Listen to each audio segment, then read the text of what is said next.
Early into one's Final Fantasy XIV indoctrination, you're faced with a choice of 3 grand companies. The difference between the 3 is quite frankly bugger all, and you can change grand companies at any time for a relatively small fee of 50,000 gil. Now that I've spoiled the conclusion of my own video, prepare yourself for worse padding than your average party finder samurai. The endgame of Final Fantasy XIV is a topic that has been debated by scholars since time immemorial. But there is one thing all endgame players have in common: flexing. Having overcome the mountainous peaks and terrifying depths of the game's deep dungeons, the trials and tribulations of ultimate content, or the task that sends a shiver down the spine of even the most dedicated, battle-hardened 14 player. Is fishing like even that hard? I don't even know, I've never fished. Like, I'm pretty sure I've just stolen this joke straight from Zeppa or something. These players will no doubt want to show off their achievements, and the likely place to do so is going to be at the city in which their grand company is based, found using an art many Final Fantasy XIV players have mastered: AFKing. An abbreviation for annoying fucking is a minimalist style of gameplay involving the player standing perfectly still, entering an intense state of mindfulness and summoning a small red chair next to their head to indicate their enlightenment. This is arguably the peak of 14's gameplay.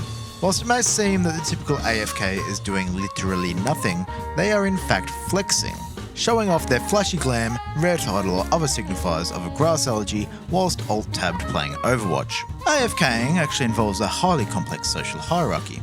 Flexing is simply a way one marks their territory, detracts rivals and predators, and attempts to attract potential mates. Now this all may sound highly complicated, but fear not, my little green sapling. For I, one well versed in the art of alt-tabbing, have made this handy midwits guide to every starting city and their associated grand company. If there was a platonic form or idealised version of the FF14 AFKer, they would probably be a male IRL, female Suncat, dressed like a cheap hooker with an Ultimate Legend title, a glowing Dark Knight weapon, and would no doubt reside in Limsa, Lominsa. I don't have any statistics, but in my experience on both JP and Oceanic servers, Limsa Lominsa is by far the most populated starting city. The high population can, at times, make Limsa seem like some kind of 24/7 beach party. But to a bitter old bastard like myself, a trip to Limsa these days inevitably means running into that old static or FC member. It's a feeling similar to seeing an old high school friend at the supermarket. You know the one, a 6-figure job, a girlfriend, kids in a house, and definitely no FF14 subscription, while you're in your pyjamas at 3 PM with eyes resembling those of nidhogs and a shopping cart that looks like you're preparing for a kid's birthday party.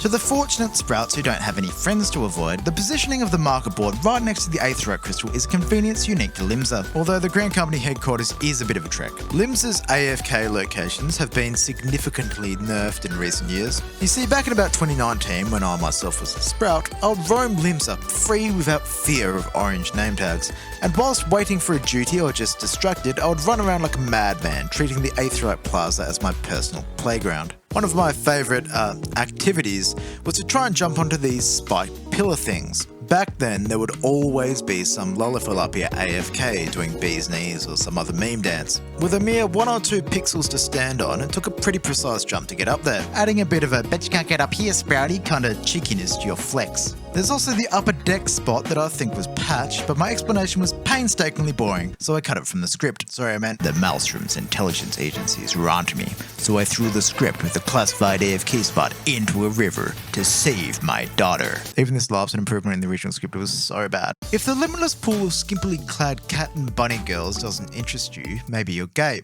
I mean, maybe the country life of cozy Gridania is more your pace. While at a glance, the Gridania forest may give off a hippy-dippy left-wing Yahoo demeanour, the locals, at least the NPCs, are so unwelcoming they would be more like your typical Bundy-drinking Australian bogan, complete with a souped-up forward falcon mount covered in bumper stickers such as "Fuck off, we're full," and other sayings that induce great philosophical thought. The political system of Gridania does somewhat baffle me. You see, they just upfront tell you they're merely mouthpieces for alien-looking demonic spirits. They even show their demon horns in public, a truly transparent approach that I wish our politicians would adopt. My impression of the Gridanian AFKer is that of someone trying extraordinarily hard to look as if they're not trying at all. You could say they're kind of like the hipsters of the AFK world. While your typical Limsa slut may be a walking cliche, the reason why they wear the Dalmascan draped top and 2B leggings is actually quite down to earth. I mean, it doesn't take a genius. Comparatively, the Gridanian fragile ego is glaringly obvious to everyone but themselves. They're the type that would never equip a legend title or glowy weapon because they're too over the top, yet yearn for the approval of others like it's oxygen. I guess in some ways the Gridanian AFKer is the midwit of the three cities' non-players. The low IQ Limsa player and high IQ Ul'dah resident are weirdos and degenerates, but at least they're having fun, unlike the people-pleasing Gridanian. Where Gridania makes up ground is in its flexing locations. Nothing quite brings me joy in life like sitting atop the light posts in the FFXIV Plaza, dabbing on unsuspecting tolls as they walk past. Or, if I'm feeling adventurous, I might even get up on the secret canvas roof to, once again, dab on the tolls. Okay, so if Limsa's the endless beach party, Gridania the chill mystical forest, Ul'dah is,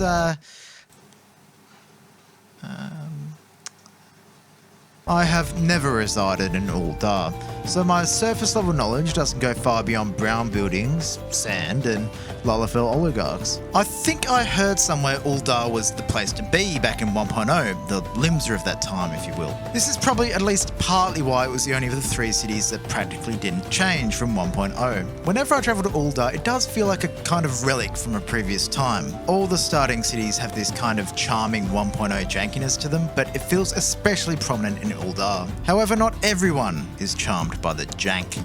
Story time.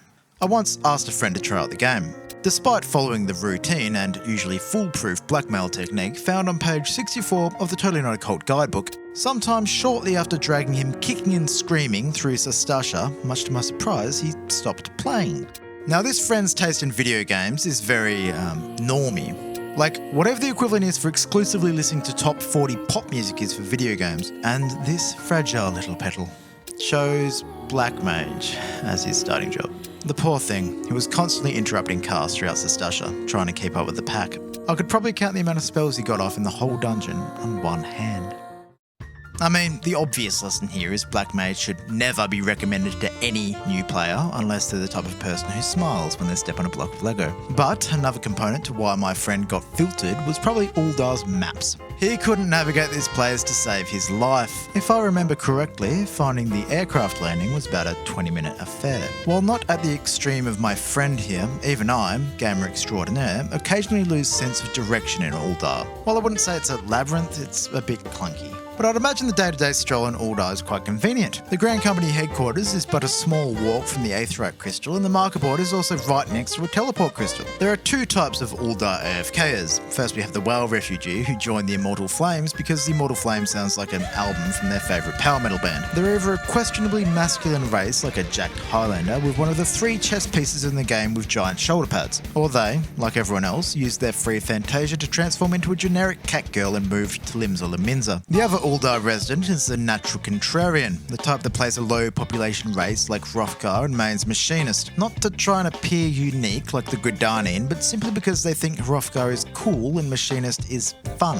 Now, like myself, your initial thought might be to ask this player if they've been taking their medication lately, but what you'll find by talking to these unaware peacocks is behind their cringe-worthy appearance lies a thoughtful and intelligent person with a laid-back persona, similar to a Lominsan, but without the 2-digit IQ. Now, as far as I know, Ul'dah doesn't really have any secret AFK spots. I asked a local, and apparently there's this box in the Sapphire Exchange that you can sit on, and it has a proper sitting animation. Pretty exciting stuff. This local also gave me a stern warning about the dangers of Pearl Lane. So much so you'd think I was entering an American school. This is probably due to Ul'dah's reputation for role-playing of the sort that you don't want a reputation for. Believe me or not, but this is a little out of my area of expertise. To me, the idea of spending hundreds of thousands of gil just to have some middle-aged neckbeard pretending to be a girl press the push-up emote atop my character seems moot when Twitter has all the cat and bunny girls you could ever dream of for free, with modded textures that don't look straight out of 2007 and other modifications. I think this reputation stems from the US server Balmung, where the quicksands is apparently some kind of 24/7 gathering for people with very disappointed parents. Although, in my time, I haven't seen any shenanigans in Ul'dah. I have a theory that the degeneracy is kind of quarantined to the US servers, but I'll still heed my friend's warning and start popping Sprint when going down Pearl Lane. I hope I made the strenuous choice of picking a Grand Company a little easier. Well, about 90% of this video is me taking the piss out of my headcanon MMO cliches, so I'll leave you with an actual tip. The only noteworthy difference between the Grand Companies is a few half-decent looking glam pieces, which I can't really be bothered researching, so tough luck. You could Google it, you could watch a good YouTube video instead of my 10-minute shitpost.